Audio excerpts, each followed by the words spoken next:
Cool. So it's nice to see people here. Great. We might get you to maybe introduce yourselves if you happen to stick around for the whole session. And there will be questions and answers at the end as well. So just a brief introduction. I'm Jordan. I work at Streamliners with Max and Tristan and Adrian and Lily Murphin, not William, not yet, hopefully. And yeah, so we're here to tell you all a little bit about what it is that we do and where we work and why we'd like you to come and join us. Yeah.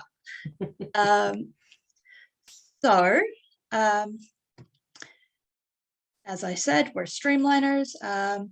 Let's just crack on and see how we go. Oh, no, wrong button. There we go. There you go. So who we are. So Streamliners, we're a Christchurch-based organization, and we primarily offer technical writing services to different organizations. Our biggest way of doing that is through Health Pathways. So Health Pathways, an online tool for health professionals, and it provides advice about local practice and how to assess, manage, and refer patients consistently across an entire region. So we work really closely with health systems across New Zealand and Australia, and in the UK, not quite as widespread in the UK, but we're working on it. So at the moment, for example, I work in a team that works specifically with people representing different DHBs in New Zealand. And so we collaborate with them to develop local New Zealand guidance about how to deal with different conditions and patients coming in with different needs. And Tristan and Lily, they work with some Australian regions and help them develop different practice, different guidelines that are more relevant to them locally. So we are the largest single employer of technical writers in New Zealand, which is pretty exciting. We're still growing. I started working at Streamliners nearly 6 years ago. I think we were about 40 people then. Now we're at over 100. Adrian, do you have a more exact number? Yeah, we're about 110. So there we go. We're going to be growing again this year. So yeah. I think we're going to add in possibly another 5 to 10 people this year. So, yep. Yeah, so we're constantly growing, we're constantly expanding, we're constantly looking for new ways to help people, and particularly in the health pathways sector. We also offer Stronger Schools, which works, it's sort of similar to health pathways in that it offers local guidance, but its intended audience is people who work in schools, so teachers and other school staff, rather than health professionals.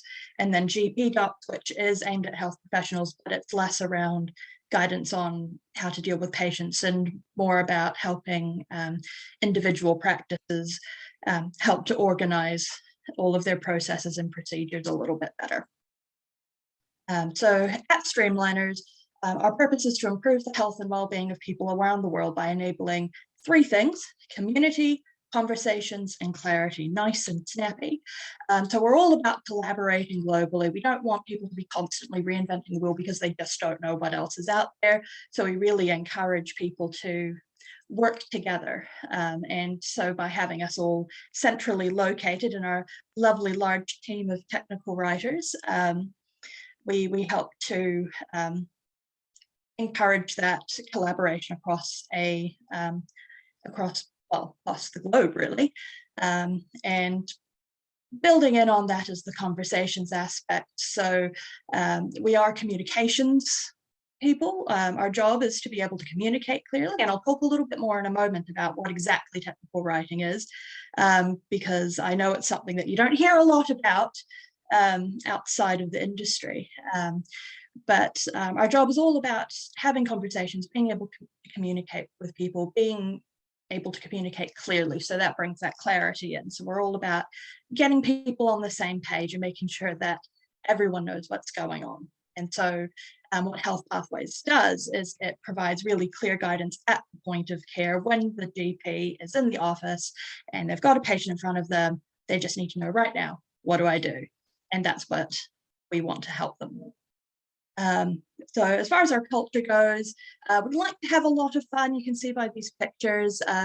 So these are taken at some of the events that we held over the last few years. We've got one from, it was a pink breakfast in support of breast cancer, the Breast Cancer Foundation, I think it was.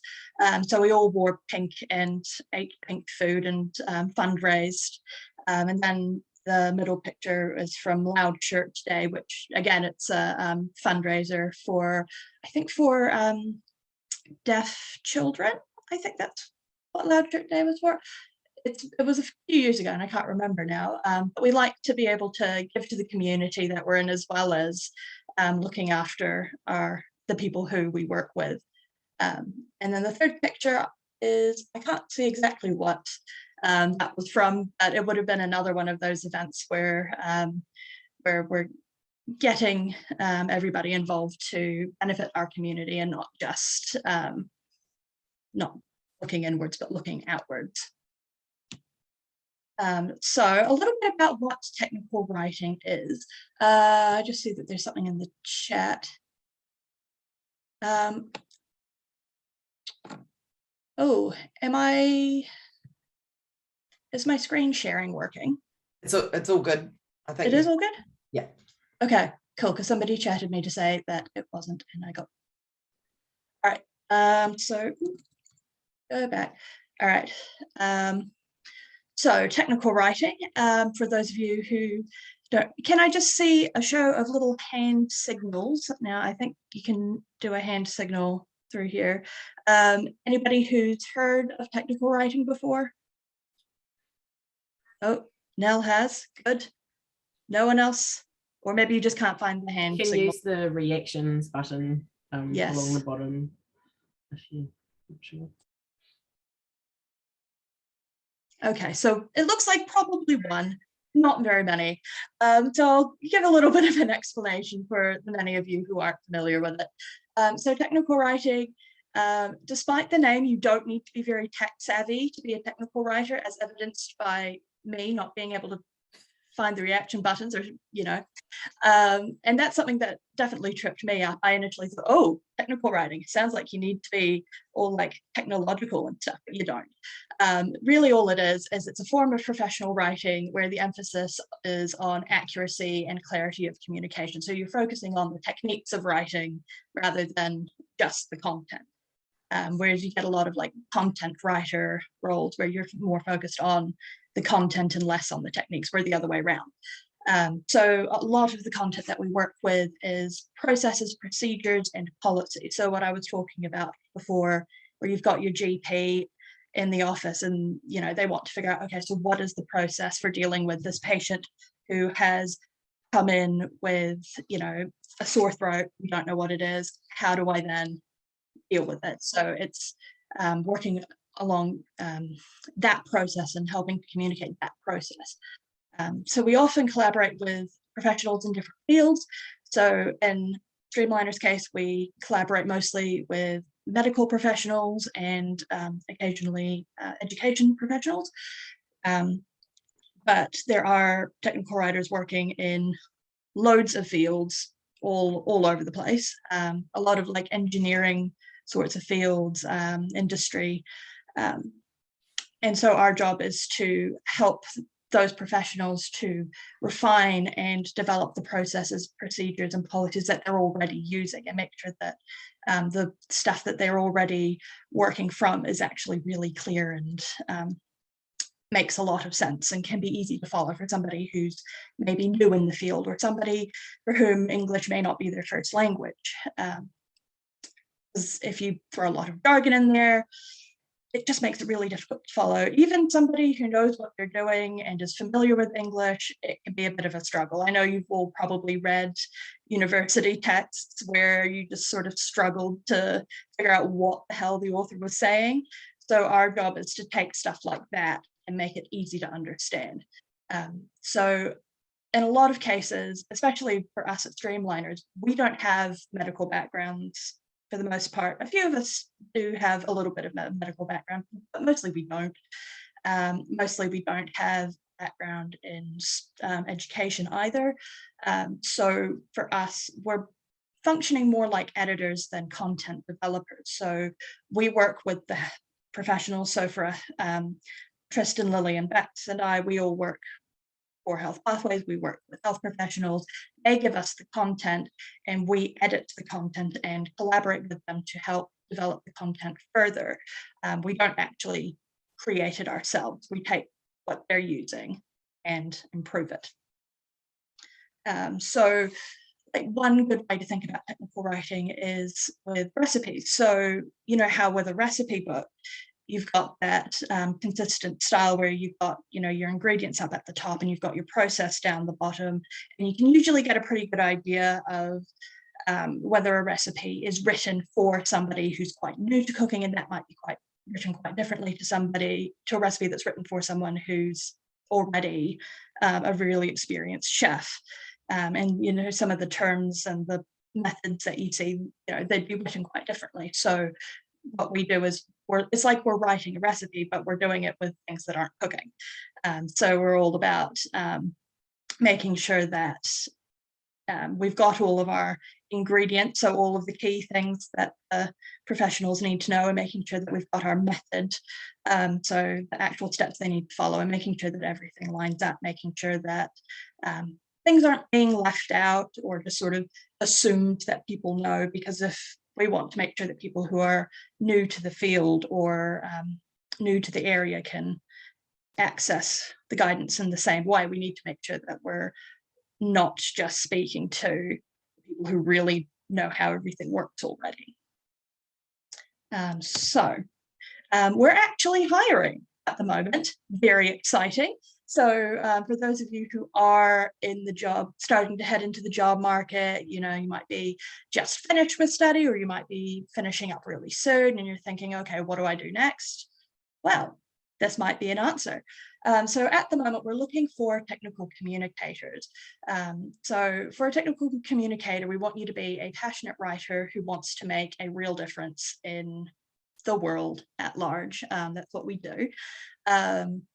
So as a technical communicator, so what Tristan and Lily and I do, Bex is one of our managers, so she does slightly different things, but Tristan and Lily and I, we're all technical communicators. And what we do is we provide high quality writing and editing services. We work within a team of skilled writers to create effective content solutions for our customers, regularly collaborate with a variety of health and social care subject matter experts. We're involved in other projects that help break up the day and support our platforms such as copyright, broken links. In fact, we all work on broken links, all three of us. And we learn a lot about the human body, which, you know, may be a plus or a minus depending on how squeamish you are. I think a lot of people end up with interesting pathways to start with. Sexual health ones can be very interesting. But it is really interesting, like it is fascinating work, and I've really enjoyed it. And it is really great to learn how to be a technical writer in a company that is all technical writers. You really feel that support. So if you're interested in technical writing as a career, Streamliners is a great place to start with, because you've got that support from the get-go. It's much better than trying to figure it out on your own, which is the case for many technical writers who work for a company that isn't technical writing. They just provide a service directly to a particular industry. So the qualifications that you need for this job as a technical communicator, what we're looking for people who have a bachelor's degree or higher, focused on critical thinking, creative problem solving, and communication skills. So that could, I mean, English degree seems to be kind of the obvious one, but it could be basically any sort of arts focused degree or communications focused degree, or like political science, anything where the content of the degree has been really focused on being able to communicate with other people and being able to think critically and solve problems. You might also have a diploma in writing, editing, or information design. There's Ara's got their GDID, which is what's it called? Something graduate diploma of information design. That's it. So we get a lot of people who've done that. And at least 2 years of proven writing or editing experience or equivalent. So this could be, I've done my university degree and, you know, I got pretty good grades. So that then proves that I have experience in writing and I can do a pretty decent job of it. But it might also be work experience, something outside of the university, or, you know, maybe something that you're doing as volunteer work. That could also be added to your proven writing or editing experience. But we're really less focused on exactly what qualifications you have and more focused on the sort of person you are. What skills do you have? What attributes do you have? Are you going to be a good fit, really? So the people who make really good technical writers enjoy problem solving, have a keen eye for detail, and can juggle a bunch of stuff because we are constantly, you know, moving between jobs, working with a bunch of different people, lots of problem solving. It's great fun. It is kind of important that you enjoy writing at least a little bit and have a good sense for grammar, because a lot of what we do is in fact fixing people's grammar. Doctors tend to not cover a lot in terms of grammar and punctuation in their training. So a lot of our work is just figuring out, okay, so where exactly do these commas need to be? How do we make these bullet points work? What is an action that we can add to this actionless statement? And a lot of it is just that really basic stuff. So if you enjoy the intricacies of grammar, what I like to ask people is, do stuff articles make you irrationally angry? I think that's what got Lily on board. If you read stuff articles and are just constantly annoyed by the fact that, you know, they're not grammatically correct, then you'll probably make a very good technical writer. It helps if you enjoy working in a team, because we do collaborate a lot. We do have quite a busy office environment, and we are in the office at the moment. We're all working from home, so busy office environment isn't as much of a thing at the moment. But once we get out of Red, we'll be all in our big office. It's open plan, which makes it great for collaborating with other people, and makes it really easy to just turn around and ask somebody a question if you're not sure about something. And yeah, we look for people who have high levels of emotional intelligence and empathy, just being able to get on with other people and, you know, just forming those closer relationships and being able to work together with each other really well. That's great. Strong communication skills. I feel like that's maybe a bit of a given. We want you to be able to communicate clearly, both internally with each other and also with our customers. We do communicate a lot with the health professionals that we collaborate with, and that's all done via text. So in a sort of an email-like application. So being able to communicate clearly through text is very, very important for our position. And yeah, highly motivated people who are proactive with a genuine interest in technology, that's helpful. As I have said, it's not necessary, but being able to, I think most university students will have a pretty decent grasp of things like how to use Microsoft Word, how to use web interfaces. So that sort of level should do you for most things. But if you are able to understand a little bit more about technology, that is an absolute benefit, and can be really helpful. So if you are interested in becoming a technical writer and applying for these positions that we've got open, you can apply on Seek. So if you search for professional writers Streamliners, then you'll come up with us. And if you make the short list, you'll be invited to an information evening held over Zoom. And that'll be a chance for you to get a little bit more information about, you know, what it is that we do, and you can meet some of the other writers, and you'll have a chance to ask some questions. We will have a bit of a Q&A, but you'll have a chance to ask better questions and more in-depth questions. And then after that, there will be interviews and post-interview bit of shadowing. The shadowing was quite fun. Last year we had some shadowing, and I had a prospective new writer shadow me for a little bit, and it was quite fun to be able to, you know, sit there and show her, oh, this is what we do. And then we ended up hiring her, and she sat next to me, which was great because we got on really well.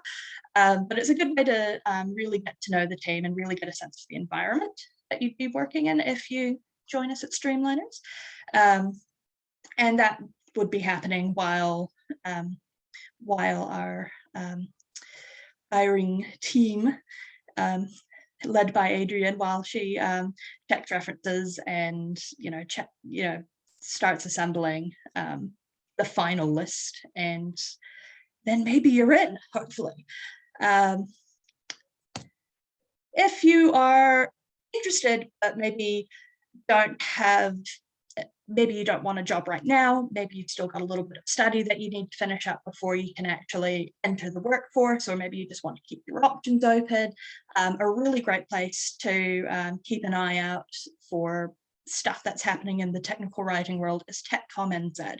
So the Technical Communicators Association of New Zealand, Streamliners works very closely with them, and they've got a great website where you can keep an eye out for job vacancies, and they've got a lot of resources for helping technical writers, especially technical writers who aren't part of Streamliners and are maybe out on their own and a little bit isolated, helping us all to keep connected and learn from each other.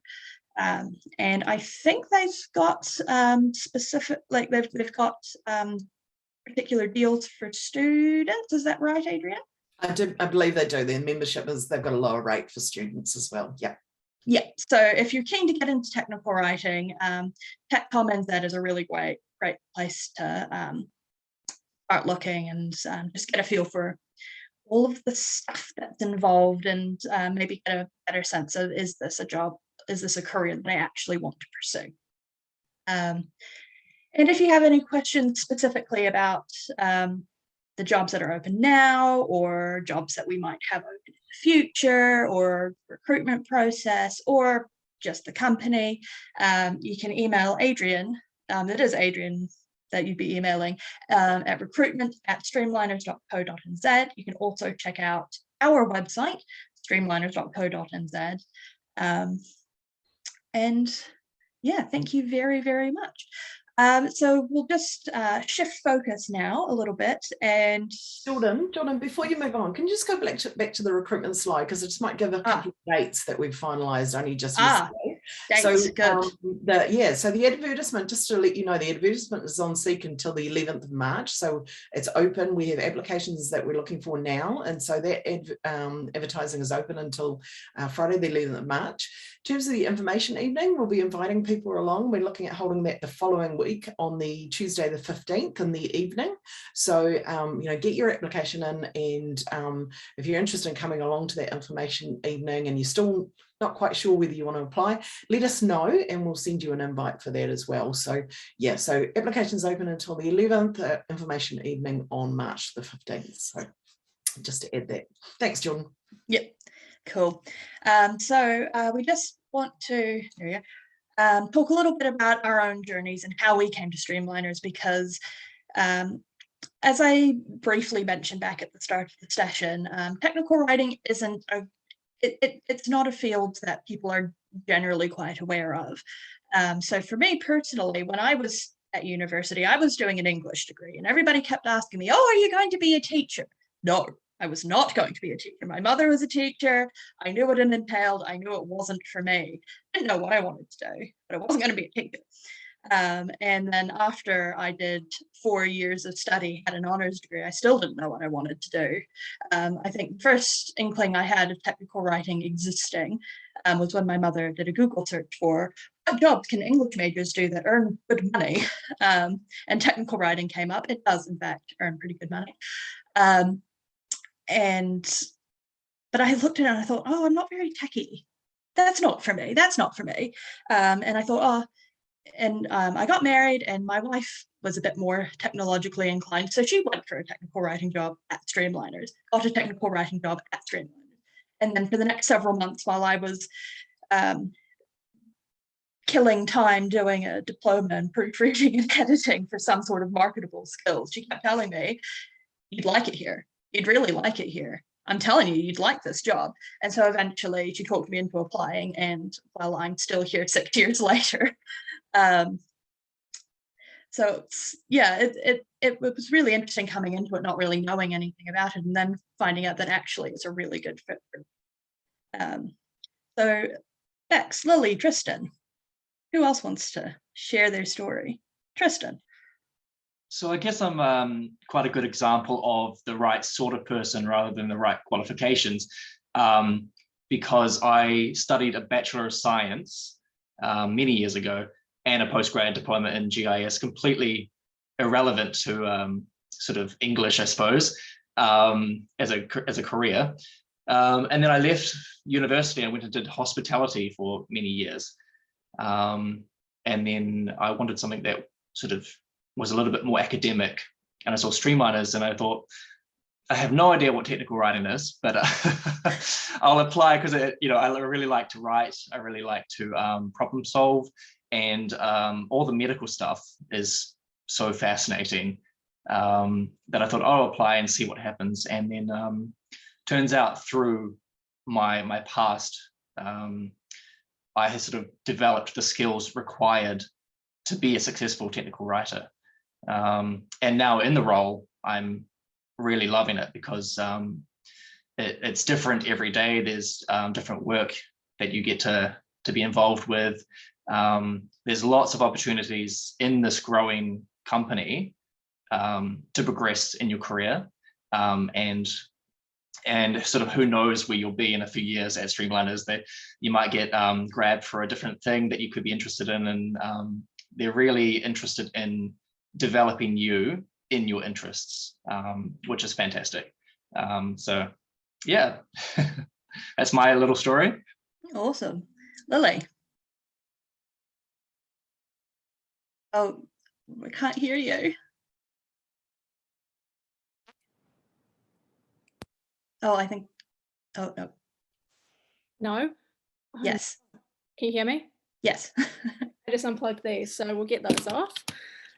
So my journey to technical writing is a bit more sort of, I'm a fresh grad, basically, consider myself one. I finished uni in the middle of last year and attended last year's careers day. That's how Jordan got me. The stuff hook was completely accurate. I was walking past and she did say, do stuff articles make anyone angry? And I just turned and went, yes, they do. And She had a very intense look in her eye, and I knew I got her then. And I basically got handed an A4 sheet with the vaguest description about what the job was and what the company was. So I'll go back to my flat and I Google the company, still have no idea what I'm in for. And then I apply and I submit all my information and I go to the info evening. And the info evening, if you get the chance to go, please go, because it's so helpful and it really outlines everything that the job involves. And you get a look at what a pathway looks like, and you get a look at basically what we do, and you get the general vibe of the company. So I strongly encourage anyone who gets the chance to attend one. So at the time I was studying a Bachelor of Arts, I double majored in history and French. So history is really useful for technical writing. Bex, fellow history grad over there, to history grads that didn't want to be history teachers. So it was really helpful in terms of just going through information, reading what was important, and writing. I was a writer for Cantor for 2 years as a feature writer. So that was a great experience, and that also just sets you up editing wise for this job. And so uni, when you do a Bachelor of Arts, sometimes you've got a really clear idea of what you want to do, but sometimes you don't. And I was definitely the latter of the two. I had no idea what I wanted to do. Really was just casting the net pretty wide in terms of what I was going to do after I graduated. I toyed with the idea of postgrad, looked at different jobs, looked at different grad schemes, and nothing really seemed to click. I thought, oh, I could do that. That seems all right, but technical writing was something that really, really interests me and seemed to fit my interests as well as my skills, which you don't really come across very much for arts grads. And so that was very exciting to come across that.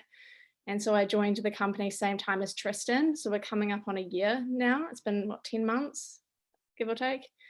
And it's been great. Time has flown by really quickly. It's a very, very, very different job every day. You get all kinds of different things.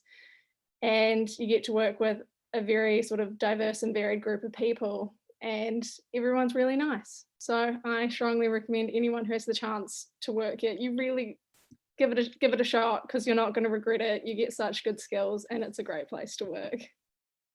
And yeah, that's my journey to Streamliners. Yeah. How about Bex, do you want to share? Sure. My journey is probably a lot longer than the rest of you because I'm a bit older. But yes, as Lily said, I did an arts degree in history back in the 90s, mainly because I just didn't know what else to do. I was like, well, I'll go to university, it'll be fun. And it was. And then after I finished university, I couldn't get a job because I had no job experience. So I had a variety of seasonal jobs. I lived in London for 7 years where I got a lot of office work. I worked for a company and got a lot of admin skills, and sort of moved into not a training role, but a role where I was presenting to groups of new arrivals from New Zealand, South Africa and Australia, and helping them get themselves set up in London. And after 7 years, I came home and got a job with AMI Insurance, working in one of their branches, which are no longer around. And then after a couple of years, I moved into a training role, which involved a lot of content creation because we developed all our own training material and delivered it. So dealing with subject matter experts and then becoming the subject matter expert, and did that for quite a long time, and then got seconded into a project role where I was creating documentation for a new software system we were rolling out. So that's kind of where I was like, oh, this is actually a job that people do all the time. And yeah, actually was using the same software that we use at Streamliners, which not in the same way because we use it in a mad way. We push it to the limits. And then some. Yeah, and then I got made redundant, which was great because it was money. Did a short stint at the Jib factory where I was doing writing standard operating procedures, which is like full-on technical writing. Didn't like that at all. And then I always knew about Streamliners because I'd done some work with them when I worked at AMI back in the day. And I was like, oh, that sounds like a really good place to work. And so I was like, right, I'm applying. And yeah, I was like, got the job, which was pretty good, and just loved it. It was like, took like a duck to water. And just every day was, I was happy to come to work every day and do my job. And so, yeah, and I've kind of moved out of the writing side of things now. I'm a manager of one of the writing teams within Health Pathways, which I love. And it's really great to see we've had the same group that came in with Lily and Tristan, seeing you guys come in from uni, you just really adapt to it so well. And yeah, it's probably the best. It is the best place I've ever worked. I've been there for nearly 7 years. And yeah, I can't see myself going anywhere anytime soon, although I can't wait to get back to the office. I hate working from home. So I'm a people person and there's no people in my house. So, but yeah, like Lily said, the info evenings are great. You get a chance to meet other members of the team and have a look at some of the tools we use to do our job. And you do get the vibe of the company, which is, we're really, it's like a big family. Emma and Ian, who own the company, they're a couple and we're like their children. They have a lot of children and they look after us really well. So yeah, it'd be great to have you guys along. But yeah, if you want to apply, I encourage you to do so. You won't regret it at all. Sorry for the long ramble. Cool. Well, now we'll have a bit of Q&A. So if you have questions, we're here to answer them.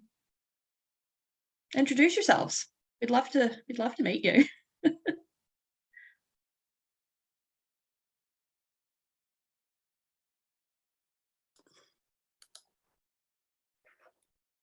Good team. So I'm one of the career consultants for UC Careers, but I'm just wondering, you were talking about so some of the work that you do for the medical industry. Is all of the work that you do for the medical industry, or do you have other clients as well? Adrian, you might be the best person to answer. Yeah, sure. So when Streamliners started, so I've been at Streamliners now for nearly 9 years. Before that, I was working for the university, 2 universities actually. University of Canterbury was one of them. And when I started, we actually had quite a range of organisations who would ask for our technical writing services, because it's where the business started right from the start. So Bex mentioned Emma and Ian. It was a husband and wife partnership, and Emma was the technical writer and Ian was the entrepreneur. And so Emma was really doing work for a whole range of clients, including placemakers and land power and city council. Now we've now, 9 years later, we're now really heavily focused on the supporting the health sector. So that can be health systems across New Zealand, Australia and the UK. And we're also supporting the education sector through Stronger Schools. So we provide a website that started here in Canterbury in response to what educators were seeing in terms of behaviours and challenging mental health that children post-earthquake were experiencing, and educators really wanted to know how they could help those students and obviously those families. And so Stronger Schools website started out of a health sector education collaboration. So we work with both. Stronger Schools is supported by the New Zealand Ministry of Health, but it's actually very strongly advocated within both Canterbury's education sector, but it's now actually in Auckland as well as we have Stronger Schools within South Tyneside in England. So it's just the beginning of that platform. Health Pathways is in 50 sectors, health systems across the world, and GP docs is all across New Zealand. So we are mainly in the health sector and the social care sectors, but we've got still a few clients that are on the periphery that we're gradually grandparenting to allow them to help themselves. So some of those original clients that are sort of non-health sector, they are actually gradually, we're grandparenting them out of the business and helping them support themselves. So yeah, mainly health system and social care is our area. So that's why our purpose is now more as focused on improving the health and well-being of people around the globe. Can you hear me? Yep. Cool. Sorry, I didn't answer before. I was in a room with too many people.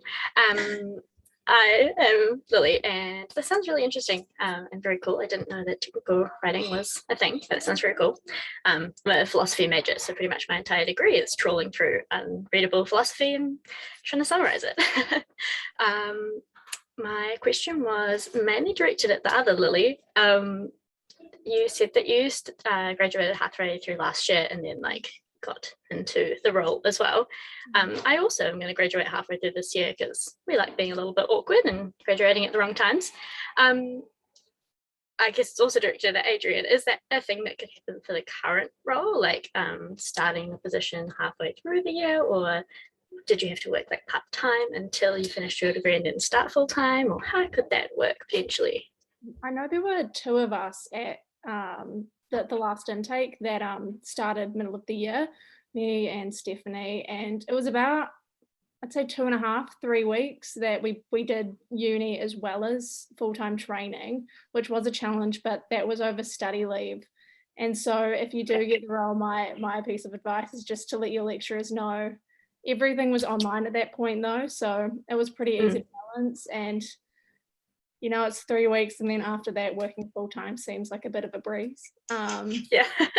Yeah, with study you're usually doing things on the weekend and late nights anyway, so working full-time, if anything, felt like a bit of a step down, like a bit more relaxing pace-wise than uni did.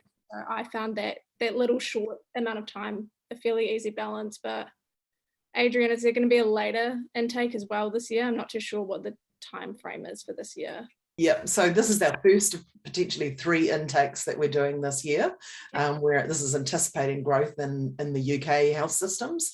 So potentially we're going to be doing another 2 paced out through the year.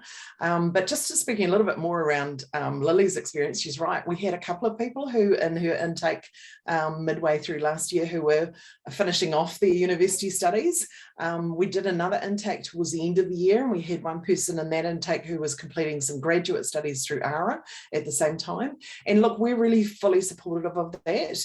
You know, we're a real growth mindset organisation where, you know, we support the continuous improvement of our systems and processes, but also our people, and that they, you know, we really encourage the ongoing education. And if it's that's something that you want to complete, we really want to support that. So, you know, I think we had a few people who even during induction were having to need to take off and do some study time around finishing exams, and I think we had that in both intakes. So as Lily said, it meant it was a pretty intense time, but we really fully support that, and we support your ongoing development throughout the job as well. I think, you know, Bex mentioned that she's now a regional group manager. She manages, how many in your team, Bex, do you manage now? I think 10 or 11. There's so many, I lose count. Yeah. So one of the things we'll also speak to is that basically you start as a writer, but there's opportunities to move into roles such as lead writer, and that means you actually are sort of the liaison person between a number of our health sector's customers, and then you be triaging work to other writers and then managing that workload. So that's another level of responsibility. And then next level up is what Bex is doing in terms of managing a team. But even if that's not of interest to you, there's some specialty roles that we're also looking to fill that you'd be doing writing alongside something else.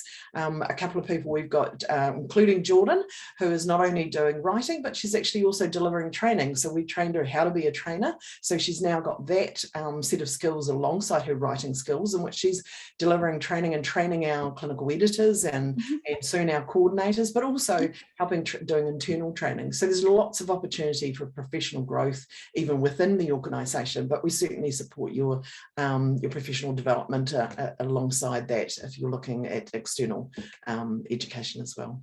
Yeah, and just to sort of jump off of that, there are a couple of us who are actually currently doing a Masters of Writing full-time, or well, I finished like last week. I finished mine.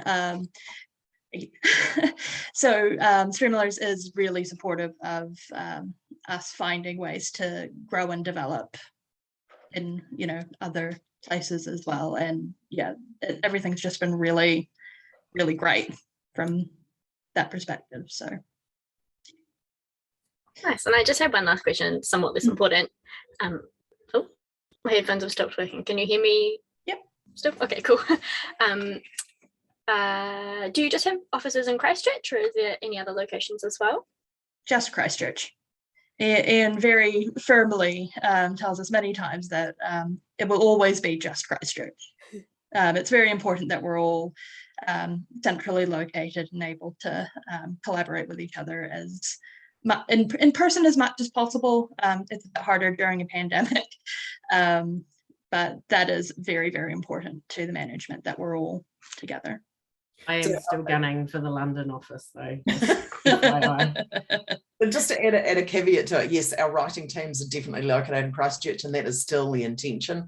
We do have some of our staff who are working in the UK and in Australia, and they are in supporting roles. They're in roles around growing our business within the UK, and we have clinical editors, senior clinical editors and regional group managers who are working within Australia health systems, who also help us facilitate in terms of advising the customers that we work with. So they contracted us to help alongside that. So yeah, we have people who are contracted around the world to support us, but we're definitely headquartered in Christchurch, and our writing teams are located in Christchurch.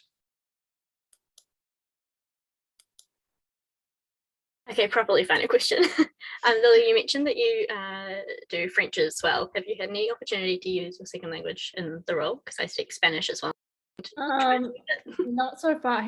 We're not moving into other languages that I know of. But yeah, when you do a second language, it's quite hard to keep it up, but you do get time to be able to do things on the side. So I still go and take French classes at Alliance Française. And yeah, no plans to move into Health Pathway Spain as of yet, but you never know. Adrian, maybe we are. Who knows? That will be a whole new set of new set of challenges. Yeah, what I can speak to is where we're growing our organisation really is in countries that have very similar economic, socio-political, that are for starters with health systems, that they're publicly funded health systems. So New Zealand, Australia, the UK, NHS there. The other country that has shown a real interest in health pathways and potentially stronger schools is Canada. So you never know, Lily, you might be using your French, although French Canadian and French are probably a little bit different. That's the other country where we've got potential in the future for growth, because again, it's a similar Commonwealth country, similar socio-economic, political to New Zealand, Australia and the UK. We've had plenty of other countries knocking on our door, from the Middle East to Asia, all wanting to pick up health pathways, but we're really careful about who we bring into the community, and our community is really quite strong. You know, when we've got 50 health systems, they're actually helping each other, and so we really want to both protect but grow that in a way that they are benefiting from each other. So we're conscious that some of a country's health systems are not so similar to the community that we're working with. So yeah, we're really careful about that. But yeah, and in terms of using Spanish, yeah, not yet, but who knows? Thanks, Adrian. That's really interesting to hear about the opportunities for Streamliners that are potentially coming up. Just want to remind everyone we've got about 3 minutes left. Congratulations, Jordan, on finishing your Masters last week. That's really exciting too. Hearing about those opportunities, Adrian, makes me wonder what you guys think might be the biggest challenges for Streamliners sort of in the next 5 years. Well, COVID certainly has thrown a big challenge, obviously, for every health system that we've been working with. But I think how we've worked alongside them is Health Pathways is a website that our writing team can literally change overnight. They can make updates overnight. So we've been able to really rapidly respond and help the health systems we work with rapidly respond. And I know in terms of Bex's team working with Queensland and certainly in New South Wales, and Jordan's team working in New Zealand, those are all been health systems that have had to respond very, very quickly. And certainly that our work has helped with that. I mean, in terms of Streamliners, I think our biggest challenge is really growth and facilitating growth within the UK. And we know that our writing team, that's potentially the writing team that's going to grow the fastest. And again, that is just about how we help those health systems in the UK with facilitating moving from, focusing on COVID to now getting back to business as usual. They'll have long waiting lists that they're trying to move through, and Health Pathways can certainly help with that in terms of updating and changing very rapidly in terms of what facilities are available at any given time. We saw that happen in Canterbury post-earthquake as to what services were going to be available at any given time, and Health Pathways helped hugely with that. So yeah, we think the big challenge is going to be the UK, and then how we grow the business to really respond to the UK needs. Interesting. Thanks, Adrian. No problem. Did anyone else have any final questions? Or anything the team from Streamliners want to add? Thanks for coming. Thanks for listening. Thanks for sticking around. And yeah, we hope to see more of you. Awesome. Thanks, Anybody team. else? Thank you. Cool.